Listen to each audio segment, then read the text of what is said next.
with long life and good health. This from all your children, Asoriba Rita, and the rest of the entire squad. So for Mami, Cecilia Owusu Johnson, 66 and strong.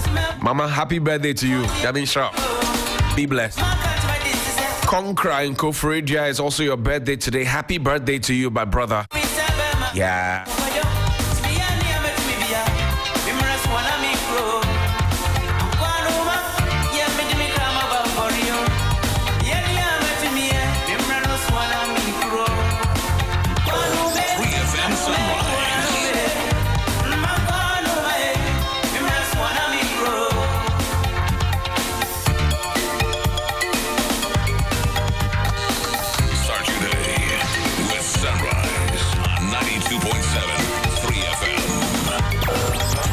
Sunrise.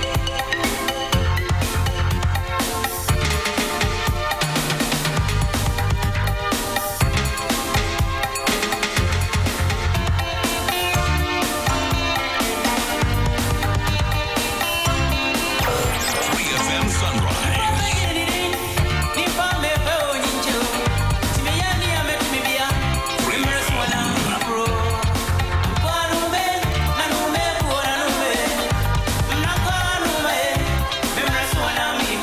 We'll go to Blakk in a short while, but here's something that happened in Parliament. The Honorable Deputy Minister for the Honorable Minister for Defense, beg your pardon, and also the Honorable Mahama Yarega at each other in Parliament. Listen. Speaker, I can say that government on its part has done what it has to do to ensure that Blakk is peaceful. As we say today, we have created a battalion in Blakk, 11th Mechanized Battalion in Blakk. So we have 400 soldiers in Blakk today. That's the first solution we have done. We are also building 400. We've moved from Blakk from about 50 soldiers to about 400 today. Mr. Speaker, we are sending a task force to Blakk just for only Blakk, no more Kwanke fix, nothing. Another 500 soldiers to Blakk, just Blakk alone, because of the threat of terrorism. These soldiers will be free to do other activities. But next week, we are doing that. That's why, Honorable Ayerga, I told you, come to the office and let me sit with you with the military command and let's discuss it. I told you before, 3 days ago, on Monday. Maybe if you had come and we start, maybe this statement would not have been made.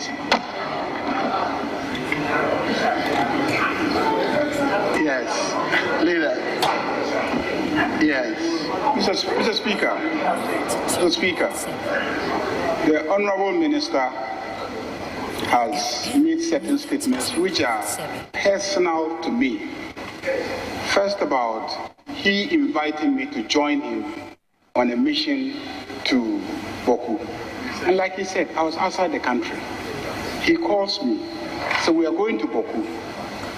When was this? Mr. Speaker, this was more than 1 year after the people of Blakk had been killing one another. That was the first time he went to Blakk. It's on record. More than a year. Until the soldiers were complaining that you, the defense minister and the interior minister, had never visited them. And I brought the complaint to you. Now you sit here and tell me that the soldiers and the police were complaining that you were never visiting them. You brought them to come, they are being exposed to death, and you, their commander, never stepped foot there to see them. Please, let's not talk personal here. I have sat down quietly and listened, not because I don't have responses. So, Speaker, when they kill the people, I'm pleading with you, go there. Go and see with your naked eyes. Please, my colleagues, have I ever, for the past 2 years, opened my mouth in this chamber and spoken about Blakk? Have I ever? Ask Honorable Muntaka, on several occasions, attempts have been made to make statements on Blakk here. I have fought it as Honorable Avoka. You are a witness. I have fought it. I've said, look, the situation there is very, very dangerous. We have sent soldiers there, people's children, to die for us. They will make mistakes. Make no mistake that they will make mistakes. But you don't hang them on any single mistake. Honorable Avoka, haven't I been fighting because of this? I have defended the soldiers. But, Mr. Speaker, on this occasion, I went there. I saw it. Mr. Speaker, there was no basis for killing those people. And that is why I'm speaking today. And I'm not choosing to speak for only Kusasis. That last statement you made, that we should be careful who we speak for. Please, I understand everything that you are saying there. I'm not speaking only for Kusasis. I'm speaking because people that ought not to have been killed were killed. Yesterday, the statement you made, the person who they came and surrounded and shot and killed, do you know that was my cousin? Do you know that? Have I spoken about it here? Have I spoken about it? That's my cousin yesterday who was surrounded and shot and killed. And I've been on the phone since morning. Every incident you are reporting, I know. I've tried my own way to prevent things. This morning, I was on the phone with my uncles among the Mapuches, discussing how we should resolve this matter. It's not everything I go on air to say. So please, don't import improper motives. These killings, and I call them killings, were done by soldiers needlessly. They've killed people. Ask the commander. They kill people. I call him. We discuss it. We resolve it. Ask the commander there. Lieutenant Colonel Minta. A Mampushi was shot and killed. I called him. I said, why did you kill this guy? He said he was holding a weapon. And tell your boys that anybody who holds a weapon and I see him, I will gun him down. Colonel Minta is there. I said, well, if he was holding a weapon and you gun him down, there's nothing I can say. And he was a Mampushi. This time, you said you liquidated, you neutralized 6 people. I said, when you neutralize them, what weapon did you pick? Not even one. Your own statement says only one person was holding a cutlass. Somebody in a garden holding a cutlass. What do you expect him to hold in a garden, if not a cutlass? I have struggled through this conflict to manage and navigate. I've been very supportive, Mr. Minister, you know that. And that's the honorable member for Boku Central, Mahama Ayariga there. He's not too excited about the turn of events out there in his home region. Blakk Duche has a wrap on this, and then we'll connect onto the phone line, speak with Honorable James Agalga, as the MP for Bosa North and ranking member for Parliament's Defence and Interior Committee, and also Emmanuel Cotton. He is the Executive Director of the Africa Center for Security and Counterterrorism. Gentlemen, good morning. Thank you very much for your time. Good morning.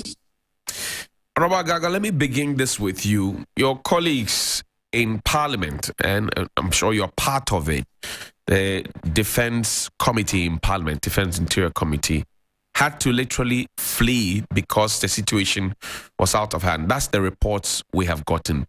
Is that the case? That is disinformation. With the greatest of respect, the committee did not flee. Rather, we made strenuous attempt to visit Boko to assess for ourselves the situation on the ground and to make certain interventions. Yesterday was not the first time the committee programmed a visit to Boko. In fact, we did that about some 4 months ago.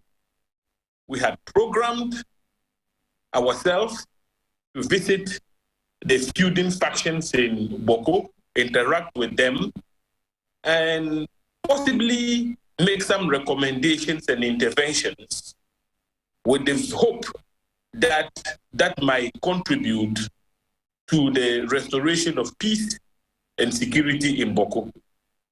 On the first occasion, when we programmed a visit to Boko, We converged at the Air Force Base to be airlifted to Boko. Unfortunately, we were told that the aircraft had a technical challenge. That then became the reason why our first attempt to visit Boko became abortive. Right. I don't know whether the aircraft developing a technical fault, and that was the explanation the Air Force officials gave us. I don't know whether that would pass for members of the committee fleeing from Boko. So, I mean, let's correct that impression. It's not correct. It's in bad taste. Now, yesterday, once again, the committee, after having had some deliberations, decided that we would, for the second time, make an attempt to visit Boko. We converged. I, as a ranking member, had to attend the funeral on Saturday in my constituency. So I took the lead. I attended the funeral on Sunday. But the visit to Boko was scheduled for Sunday, that is yesterday. And so the idea was for me to wait in Bolga for the rest of the team to arrive in Bolga, and then after receiving some briefings from the RECSEC, the Regional Security Council led by the regional minister, we will then proceed to Boko. Now, my colleagues actually flew.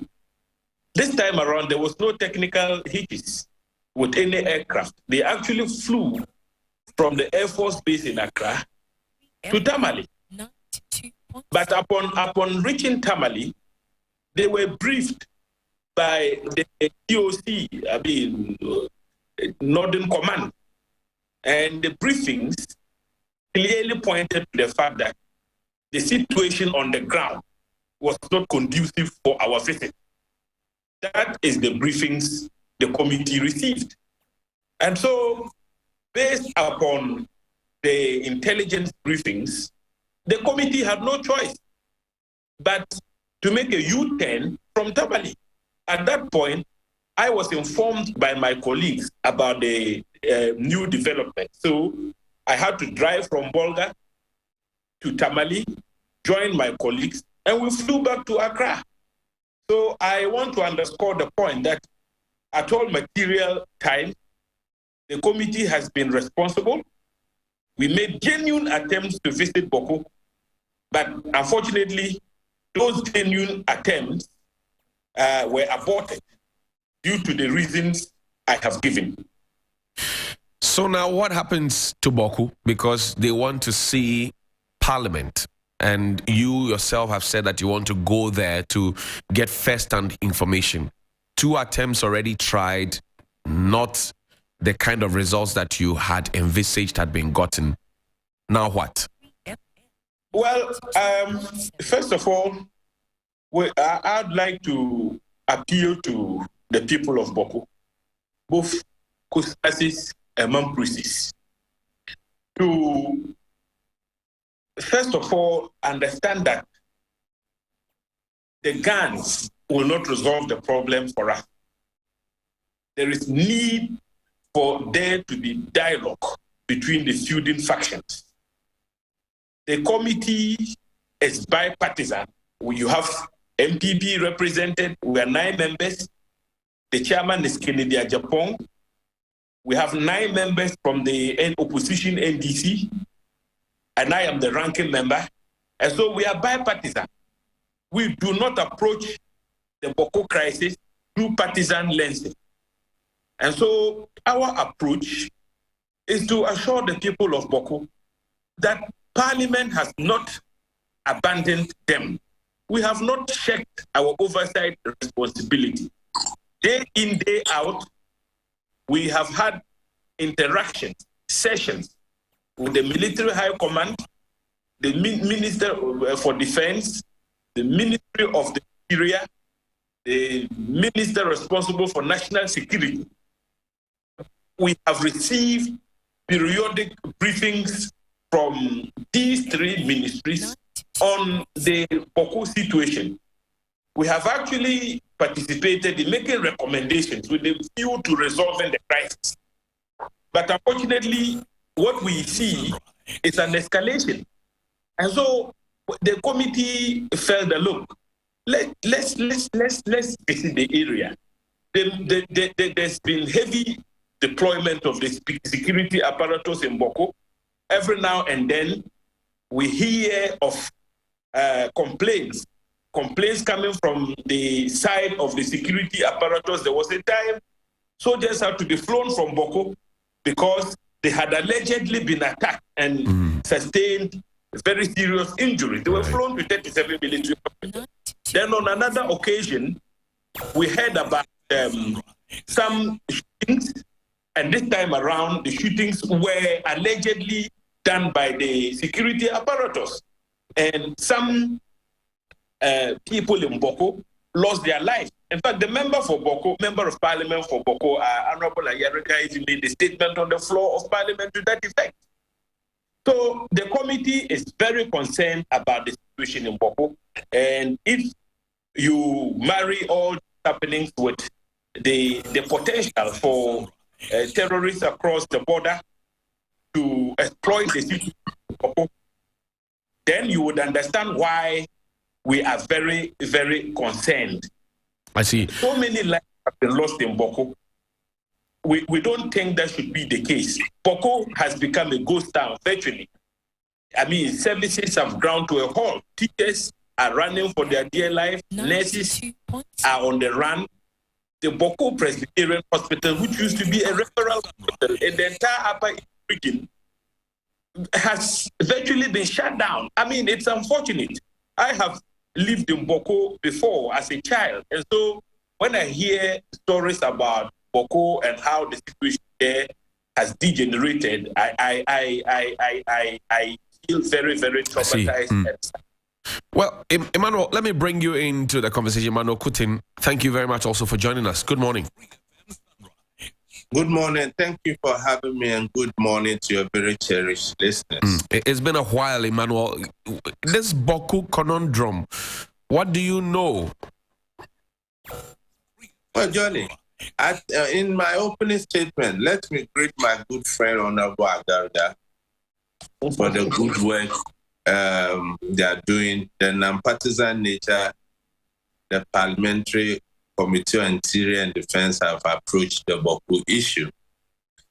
To be very blunt, Johnny, I think the stakeholders knows the solution to Boko crisis. The problem is there's no political goodwill. And if you look at the historical events in Boko, pre-independence and post-independence, you realize that the various government that have come and gone have tried to exploit Boko for their own political gain. I think Boko is doable. It happened in Dagbon, and it can be done in Boko if there is the political will to tackle the issues in Boko. But where must this start from? I mean, the Minister for Defense has stated emphatically that government is doing everything it can to make sure that the matter is solved. That's political commitment, no? I think the approaches are wrong. If you misapply resources using the wrong approaches, you gain nothing. Dagbon is a case study here. And we must put on record, there can never be any form of development without peace. And Dagbon was a classical example.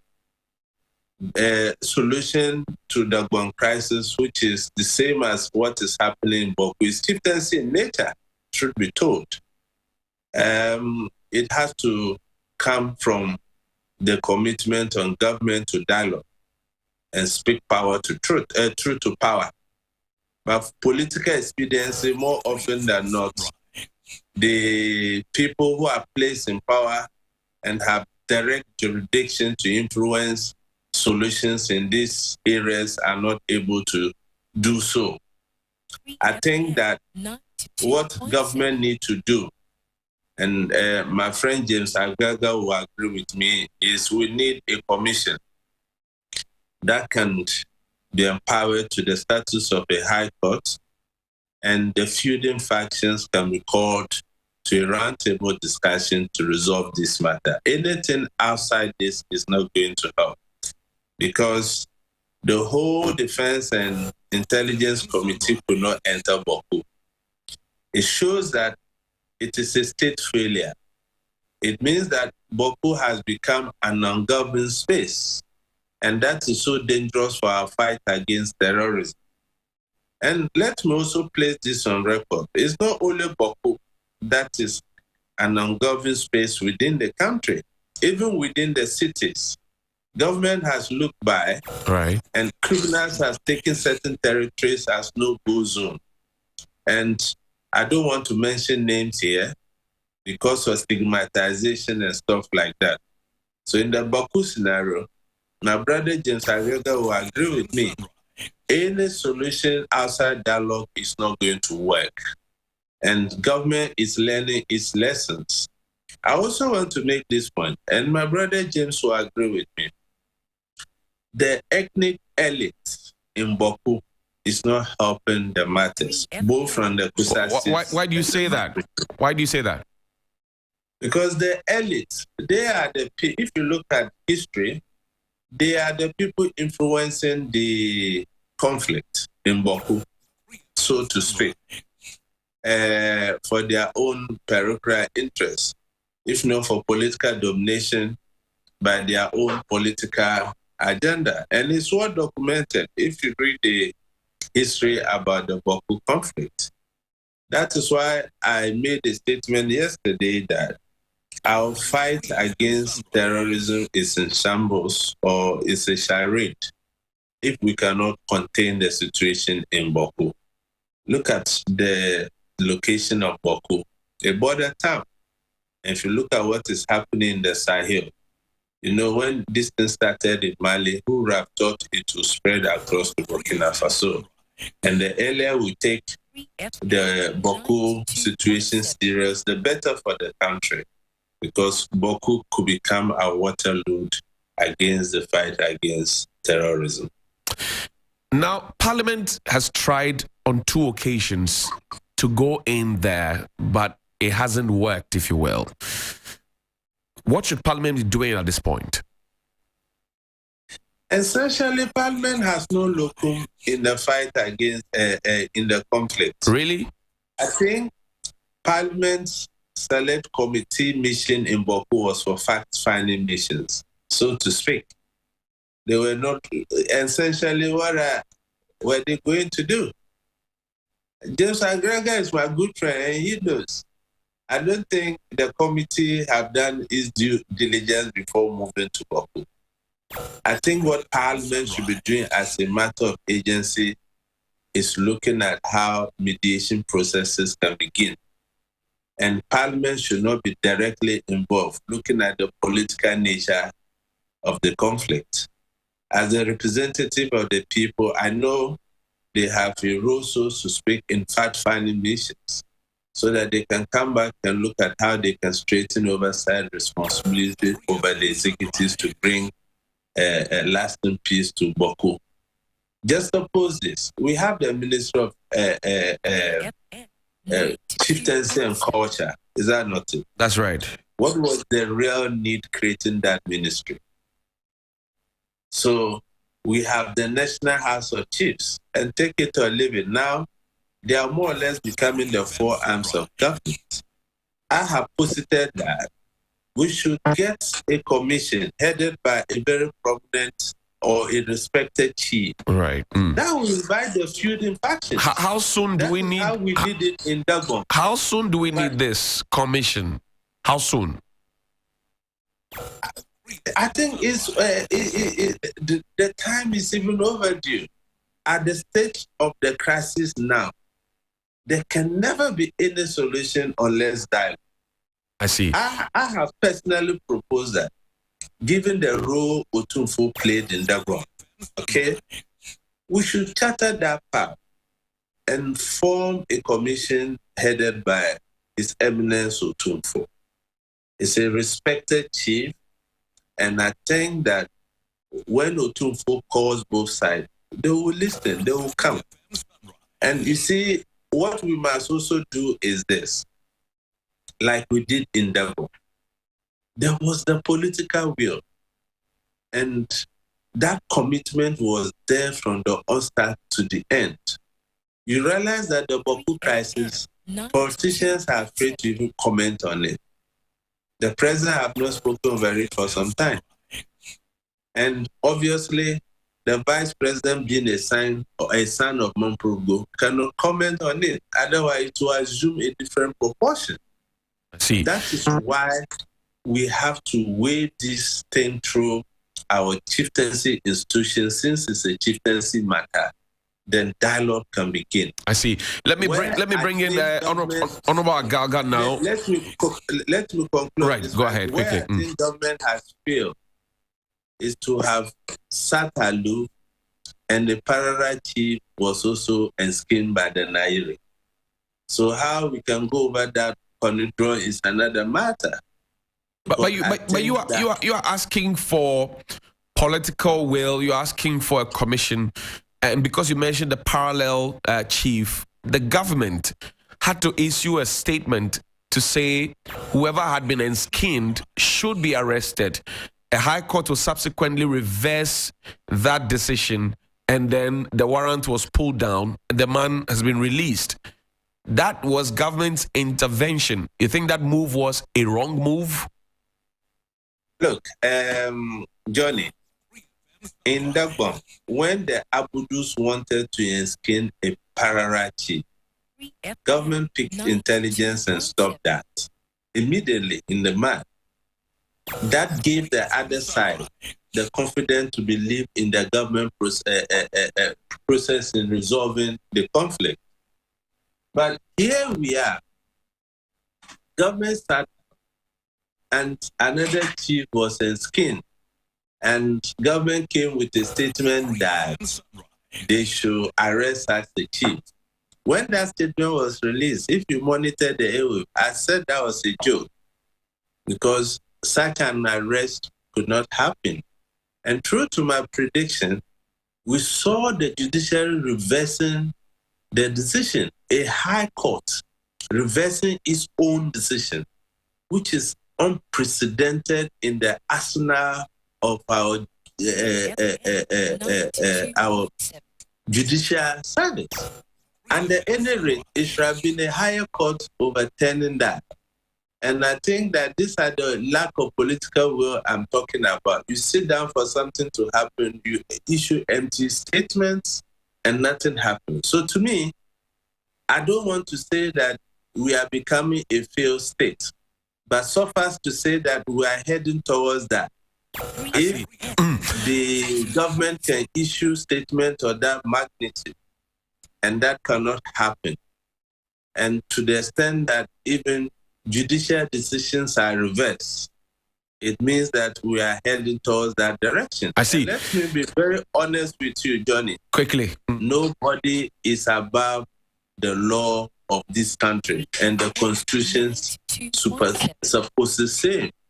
So, in all honesty, if we really want to resolve the conflict in Boku, let's speak true to power and do the right things. But if we continue to do this political gymnastics around it, Honorable Gaga, let me get this thought. I'll come back to you both shortly, but let me get this thought from you. Honorable Gaga, Mr. Kotin has suggested that we get a commission with the powers of a high court. Do you agree with that? Johnny, I think that call is not misplaced. He prefers a commission, but I think that the reasoning behind the establishment of a commission, or if you like, a committee of eminent chiefs, as in the case of Dagbon, we had a committee of eminent chiefs that was made up of the Asante, the Nairi, and the Yagbongura. If he prefers a commission, very well, fair enough. The fundamental issue, Johnny, is for us to have some form of dialogue going on in Boku. Unfortunately, all avenues for dialogue in Boko, as we speak, have collapsed. You see, Johnny, we used to have what was known as the Boko Inter-Ethnic Peace Committee. Right. And the committee was made up of elements from the Kusasi faction, elements from the Mamprusi faction, and even the smaller tribes, the Bisa, the Hausa, and the Mushi, in the area. And look, that committee did a lot of magic. When the committee was effective, I recall the leading members of both factions at some point met in Damangu, signed declarations. They came back to Boko and performed certain customary rites to pacify Boko, because they themselves came to the conclusion that a lot of blood had been spilled in Boko. And after those interventions, Boko saw relative peace and calm for a considerable period of time. That is evidence that the way to go in Boko is to create avenues for dialogue.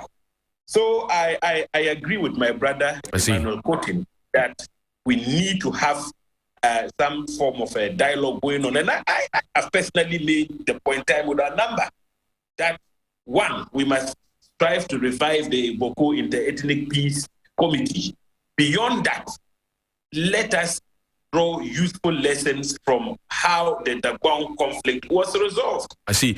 We will wrap up on this. Sorry. A chance.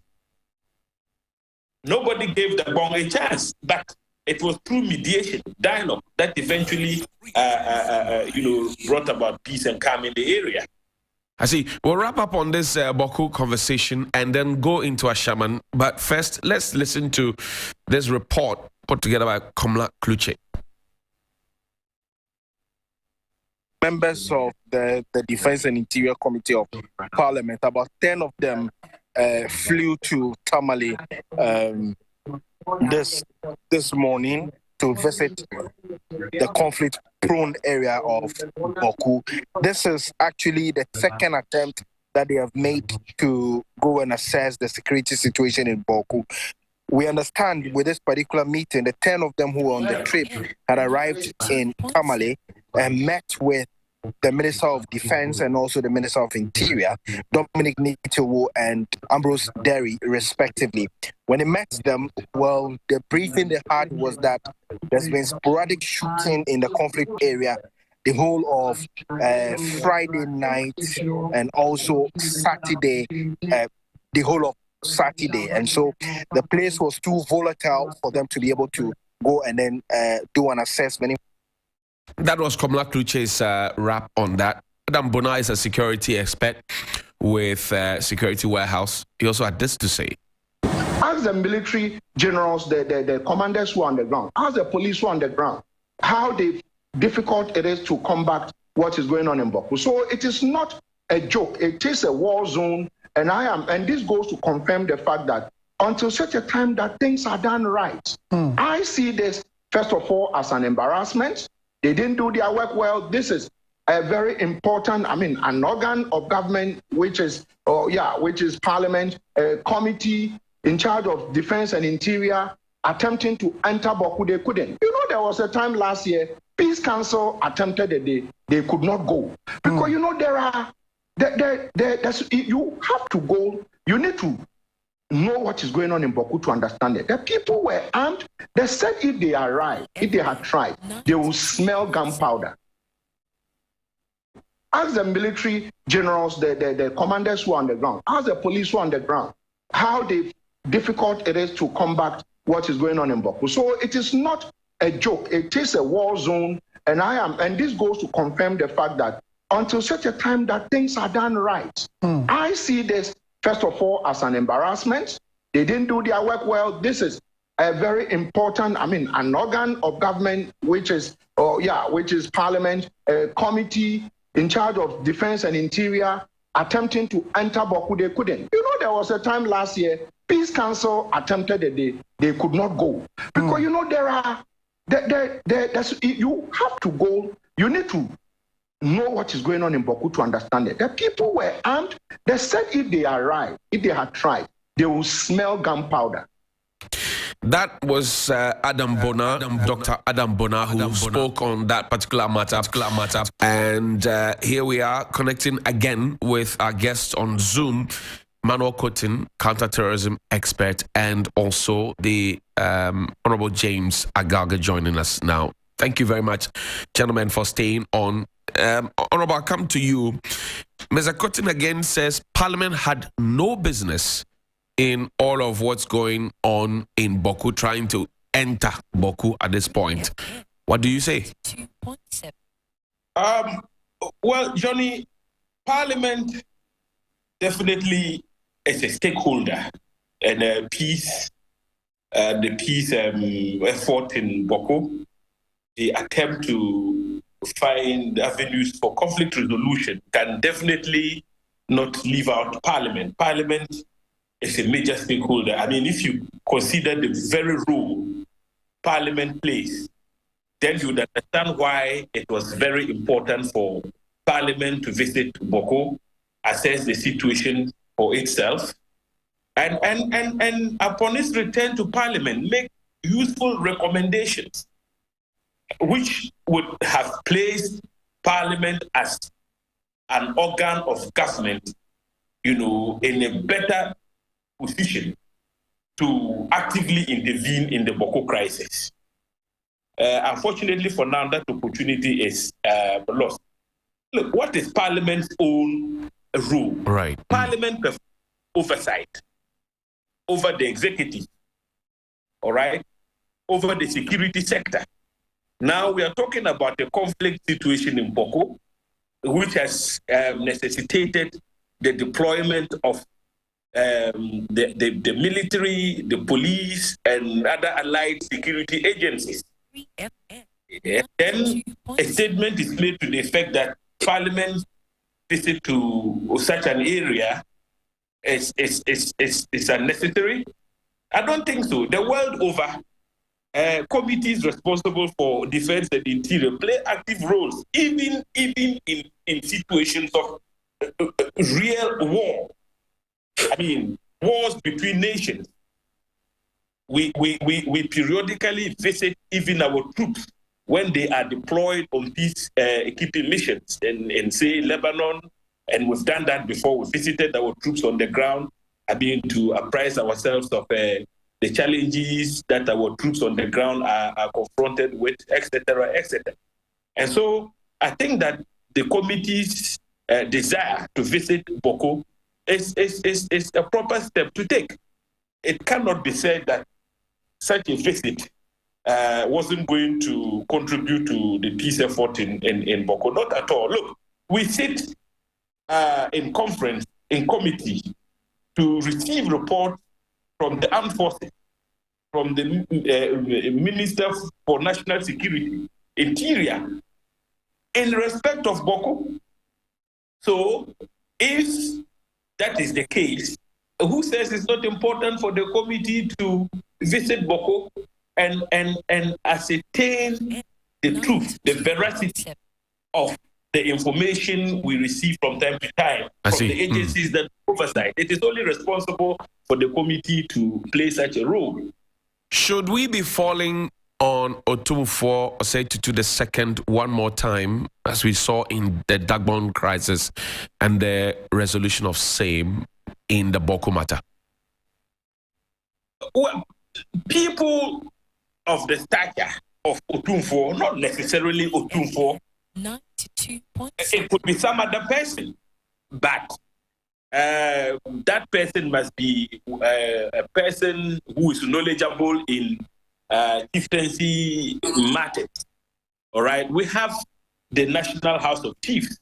I think that we could fall on the National House of Chiefs for advice in an attempt to compose, let's say, a committee, or if you like, a commission, as my brother Putin would want us to have, to give us some useful guidelines, and then we can have a team in place. If they settle on Otumfuo, why not? But like I said, it needn't be, Otumfuo. It could be some other person, but the person must be well versed in custom and tradition. Who has what it takes to move the party to, a certain point where they can begin to make certain compromises here and there, soften their radical stance. And eventually that could lead to a resolution of the conflict in Boko. I see. It wouldn't be easy from the beginning, but we start from somewhere and would get there. We have to be optimistic. Let me come to you, Emmanuel, on the moving away from Boko and getting into Ashaiman. The police is now informing us that some suspects have been arrested. And then they have indicated in that 18-paragraph press release that they had begun investigations into the killing of the soldier, Imoro Sharif, the trooper who has since been buried. Now, we know what happened in Ashaiman, where the military high command is said to have ordered the boys and the men to get into Ashaiman, and people were brutalized. Some suspects were picked up for screening and all of that. That certainly will be a clash of the military and the police trying to achieve the same objective, different methods in a matter that's supposed to be reserved for the police. What do you say? Is this statement from the police belated? Well, Johnny, thank you so much. Before I come there, let me just give a minute bite on the Boko situation. You like a bite, eh? Statement that was made that I said Parliament has no business in Boko. Indeed, they do. But the timing of their visit was wrong. And my friend put it very well. Their mission was to assess, come back, and they can influence policy by way of legislation, which is their mandate. So for a committee of that nature to enter Boko, and they didn't put intelligence in place, they didn't clothe themselves with state security power to be able to enter Boko. That was my concern. So the timing was wrong, and I think that must be made clear. But back to Ashaiman. Ashaiman. In fact, the statement of the police make nonsense the earlier statement of the military. And to put it bluntly, I think the police got it right this time. And the mad movement of the military in this country has become one too many. And it's about time the military realizes its role in the current dispensation we find ourselves, which is democracy. If you look at the statement from the military, they have no business organizing soups without the involvement of the police. And I would urge journalists to be very interested in why the police didn't join the military in this suit. Second, before the military unleashed this state-sponsored terrorism attack on innocent citizens on Ashama, the police were already about 70% advanced in the case, because they were able to get a mobile phone. And that mobile phone unraveled the value chain of all the participants they arrested.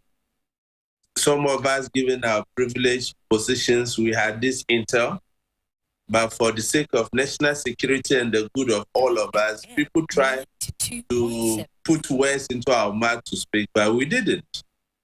I listened to the Deputy Defense Minister and the Minister of Defense, and I think that their positions are untenable.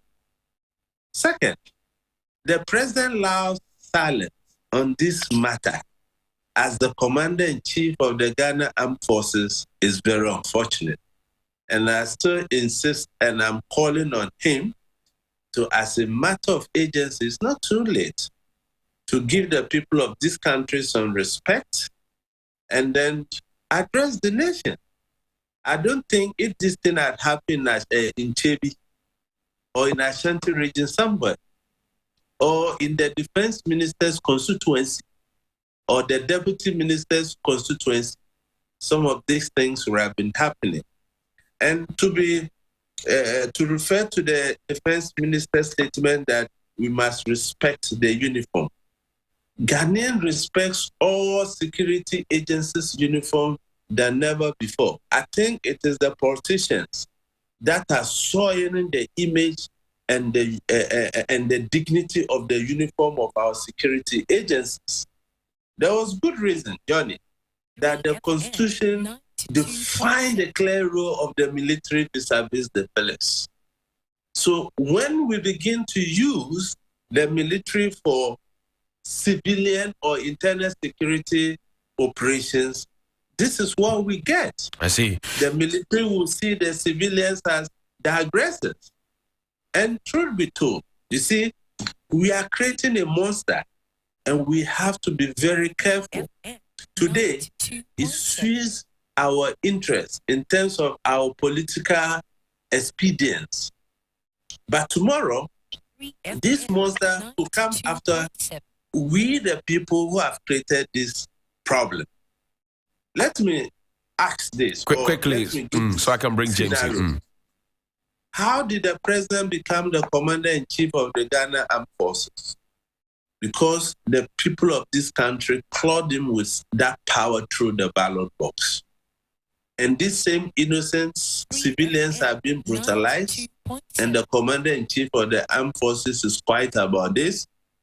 So that is where my friend Agaga should be even more interested in. The Parliamentary Select Committee on Interior Defense should be interested in this and push Parliament to form a commission so that this issue of who ordered what, who did what will come out. And such an inquiry should be telecast live. I see. Let me put that question. Endanger the trust of the citizenry in the our allied security agencies as a whole. Because if you look at the last paragraph of the military statement, after brutalizing these civilians, they were still appealing to them to volunteer information. So my challenge as a security analyst and a counterterrorism expert is that terrorism is with us. And the national security is even spending so much money appealing to the citizen on the See Something, Say Something campaign. So are we sure with what has happened in Ashama, I see, the citizens will be interested in volunteer information to our security agencies? Okay, let me ask James. James, how much is Parliament interested in this matter from where you sit as a former Interior Deputy Minister and also a member of the Committee on Defense and Interior? Well, Johnny, the very day the news broke about the botched military operation in Ashaman, which resulted in widespread human rights violations, I think that same day, I spoke very loudly and clearly in condemnation of what had happened in Ashaman.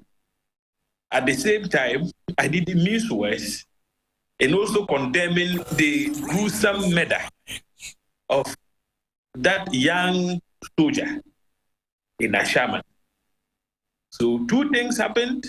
One, the murder of the soldier and the reaction of our military. I together with the chairman of the committee, immediately summoned the military high command and the Minister for Defense. They appeared before the committee. We had a closed session with them. They made quite a number of disclosures. Some of the disclosures pointed to intelligence that they had gathered and wanted to act.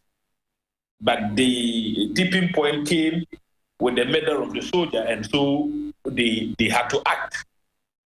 My brother speaks about ungoverned spaces, and he, I think, listed Ashaman because prior to the incident, some parts of Ashaman were designated as a no-go area.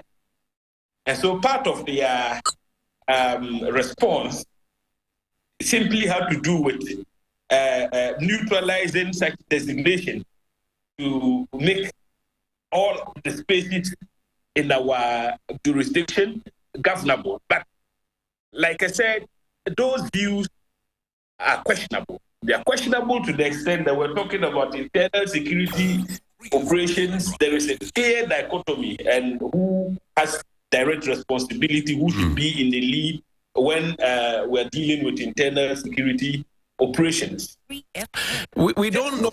We don't know who asked the military to storm the chamber of parliament, but we know who ordered the military into Ashaman. The High Command has said they did that. We know who ordered the military into Ejura. That's the regional minister and the head of the RegSec. Question is, Cotton has raised a statement that we have all bemoaned about, that the military is too much in our faces these days. Is the military overstepping its boundaries? No question about that. And you don't blame the military for participating in internal operations. We ourselves have behaved as though we lack confidence in our police service.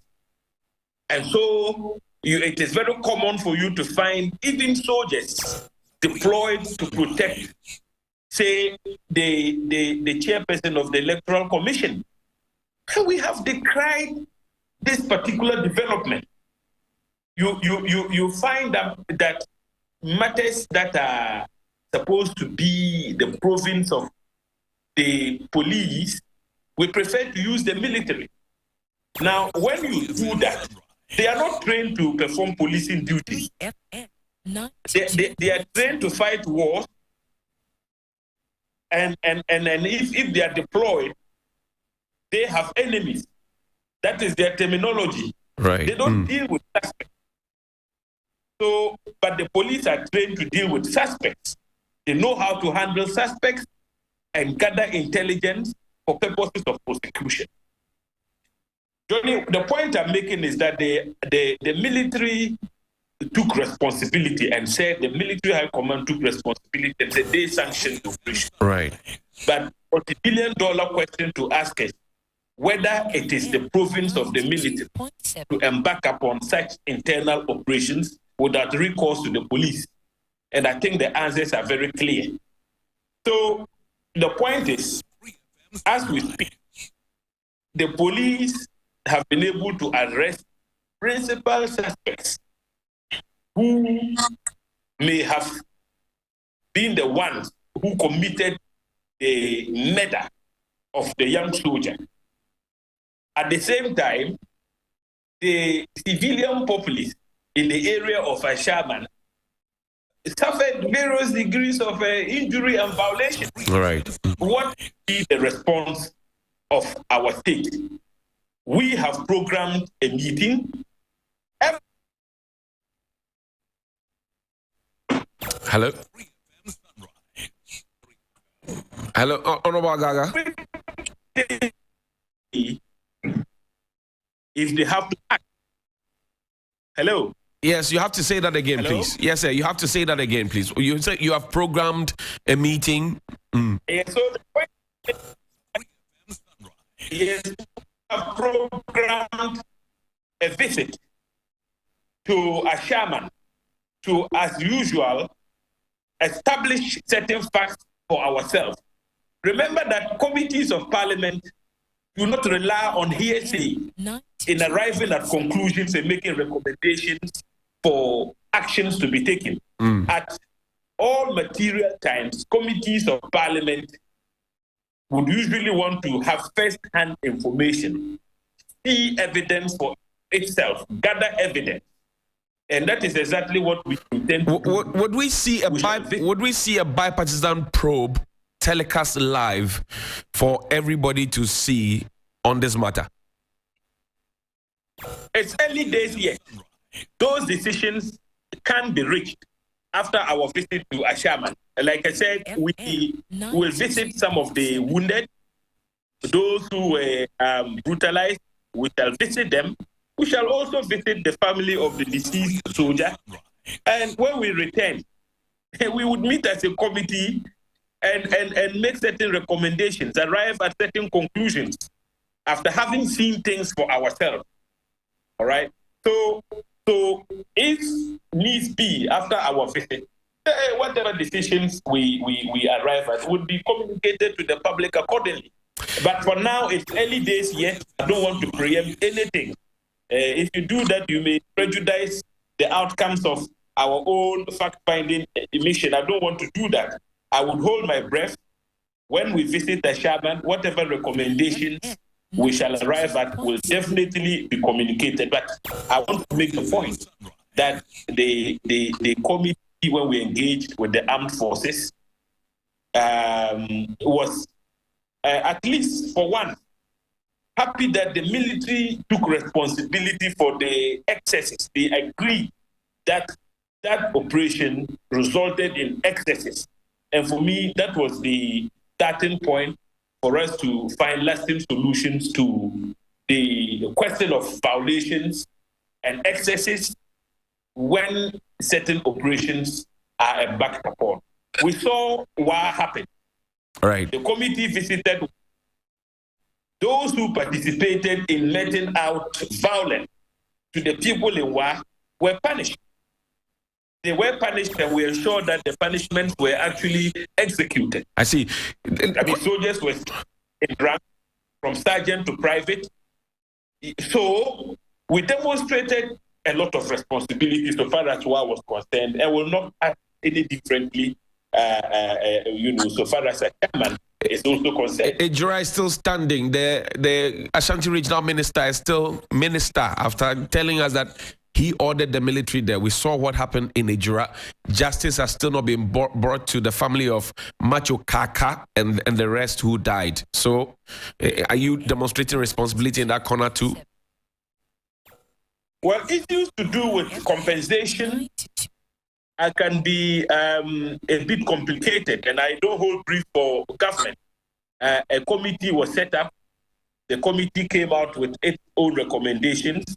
Many have faulted the approach of that particular ministerial committee, but that is another matter. A number of petitions have been sent, I am aware, and so, well, we would hope and urge that the right thing is done so far as Ejura is concerned. The member of parliament for Ejura is on our committee, right. Elijah Ibrahima, and he has never gone to sleep so far as Ejura is concerned. Multiple questions have been filed on the floor of parliament, and ministers have appeared and given certain response. We are still expecting that the right thing would be done so that the families involved are adequately compensated. Right. My final question to you is that the Commander-in-Chief of the Ghana Armed Forces, the President of the Republic, recently addressed Parliament a day after the military swoop. He said nothing about Ashaiman. Were you surprised? Well, I was shocked to the marrow that the Commander-in-Chief of our armed forces neglected or omitted to speak to the Shaman crisis and even the Boko crisis, because these are the two most topical security challenges that should engage the attention of any commander-in-chief who has a handle on the security management of his country. Unfortunately, the president wasn't interested in speaking to those issues. In fact, his failure, even as commander-in-chief, to commiserate with the family of the deceased soldier, if for nothing at all as commander-in-chief, was in bad taste. At the same time, the people who suffered various degrees of injuries some of them innocent citizens. The president ought to have said a word. Remember that this is somebody who tells FM 92.7. Well, I'm sure that the internet is not favoring Honorable James Agaga at this point. Emmanuel, you have the final word on this one. Emmanuel? Yes, I'm here, Johnny. Yeah. You have the final word on this particular one. What do you say? Well, I think my good friend Agaga spoke well on most of the issues, but I think he has been economical in calling out the military. And I can understand where he sits. And hello? Go ahead, please. And I can understand where he sits, where he interacts with them every now and then. But look, Johnny, I have friends who are both senior and junior ranks, and they are not happy about their own actions in Ashama. At worst, a lot of them are, divided in opinion. So, to me, our democracy is under attack.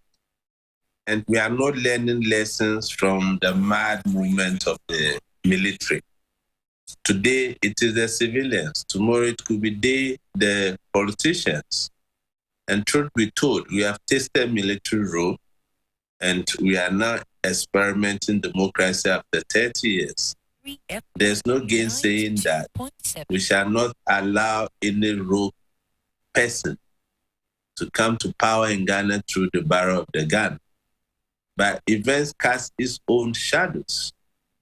Wa, Ejra, the unfortunate incident of Captain Mahama, and now we are talking about Ashama. So if we don't draw lessons, the future is something we cannot predict. And I'm happy Honorable James Agaga indicated that the military took responsibility. Responsibility must come with consequences. That is why this commission is so important, that we establish one, show the good people of Ghana some form of respect since we are in a democracy, telecast this commission live so that we can endanger the trust. Another organ of government we have to look at is the judiciary. Right. Judiciary must do well, as in most cases, they are the last big kind of hope for any democracy. That is why when we conduct elections and there are challenges, we go to court. Okay. In Kenya, it happened when the court reversed the decision of the Electoral Commission and there was a rerun of an election. That is how civilized societies operate. I see. And Ghana, after 30 years of independence, we should not allow things of this nature to happen within our borders. And Emmanuel, thank you very much. That's all time we'll allow us, unfortunately. Grateful for your time this morning. Thank you. That's Emmanuel Kotin. He is the Executive Director of the Africa Center for Security and Counterterrorism. Also, James Agaga is the MP for Bolsa North, a ranking member on the Parliament's Defense and Interior Committee. They have been helping us to understand the Ashaiman and Boku issues. When we return from this break, I'm sure we can have time to pick a call or two from you. This is the Sunrise Morning Show on 3FM 92.7. See you soon. Sa onipa de bibia beto chacha na nya na pomodene ye no ntisi ye yare a ye kwa yaresa bia ye benye yaresa Noble Rasta Clinic ya yaresa bia said ya we yade tie bia no duru ho a obenya wa yaresa ya Noble Rasta baso say best treatment center for heart and liver diseases and overall best clinic in Ghana. Until how they saying I want emma fibroid, ovarian cyst, liver disease, kidney muhau, stroke, BP, diabetes, and large heart. And now prostate cancer. 2 anamo. Nabra Noble Trust Clinic. Na ube huse ampa ayaresa wo. Noble Trust Clinic ewa Ashaiman, Middle East, Abam Coffee Street 18. Yani CS ya sorry no ne dimhwa ni mu. Ana fe Dansoman Banana Inn, Abolo Junction. Fre 0244 401878. Ana 0267 117-666. Noble Rasta Blakk Clinic. Experience the true cure. Keys. What could be simpler than a key? Who doesn't have a key? A car key, an office key, a drawer key. But there's one key that rules them all. The house key. The key to a place we call home. The key to the home where everything comes together. The key to a home that is our own. A home where we make life happen with our families and loved ones. Adoha has been working hard for over 30 years to make home ownership within reach for many. Say yes to property with Adoha. Your dream home is one call away. Your dream home is a few clicks away. Visit our Accra project, The Place, by calling 030-2789-757. Sunrise.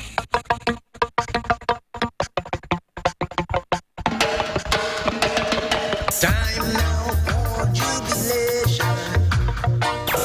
3 FM Sunrise. 3 FM. Causing sweet glow. Our spirits will grow. So sitting down every day. And then behind the wall, the smiling sun storms.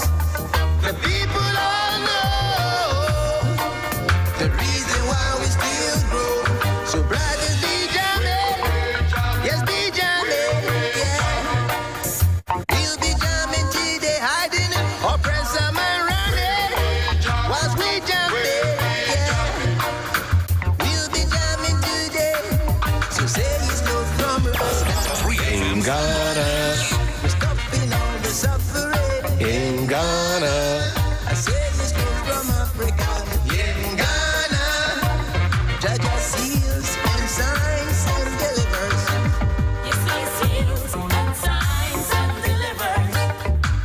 Know that Blakk Rasta will be on your radio. Blakk Rasta, the king of African music, reggae music, the Kochoko legend. From 10 all the way to 2. Man, it's going to be on radio. Philip, you have to can that song. We'll pick that song later. But Helen has a message for us, don't you? I do. I do indeed. Now, the Ebony Condoms Val's Day promo has been extended. I'll tell you what you can get if you get one dispenser. You get a pen, Ebony branded chocolate. If you're after 2 dispensers, you get display units, a pen, Ebony branded chocolates, and T-shirts. 4 dispensers and above, you get a display unit, 2 pens, 2 Ebony branded chocolates, and 2 T-shirts. There are wholesale outlets all over the country for you to purchase some Ebony Condoms wholesale. Check out Oson's Chemist, East Cantonment's